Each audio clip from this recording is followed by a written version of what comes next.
Today I'm going to show you how to create an inflated 3D text effect in Adobe Photoshop. First, go to File, and create a new document.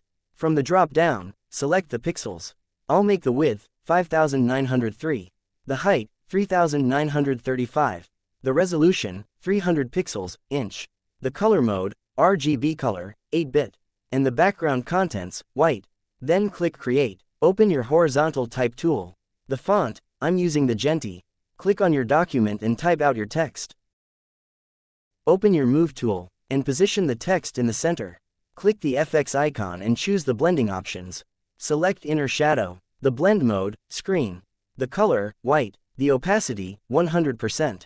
Check the Use Global Light, the angle, 40 degree, the distance, 30 pixel, and the size, 40 pixel. Click the plus sign to create one more inner shadow. Change the blend mode to multiply. Click the color box. In the color picker, choose black. Then click OK. The distance, 0 pixel. And the choke, 25%. Select stroke. The size, 174 pixel. The position, inside. The blend mode, hard mix. The opacity, 100%. And check the overprint. Click the color box. In the color picker, choose gray. When you're finished, click OK on both windows. Press Ctrl G to place them into a folder group.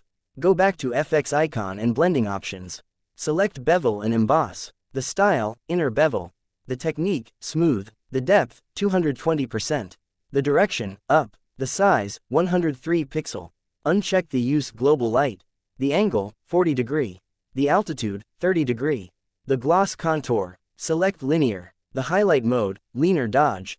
The color, white. The opacity, 100%. The shadow mode, Multiply. The color, black, and the opacity, 50%.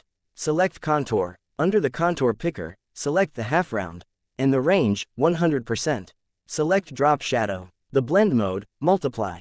The color, black. The opacity, 70%. Check the Use Global Light. The angle, 40 degree. The distance, 50 pixel. And the size, 51 pixel. Click the plus sign to create one more drop shadow. The opacity, 100%. The distance, 30 pixel. And the size, 0 pixel. Then click OK. Click on the adjustment layer icon and choose the gradient map.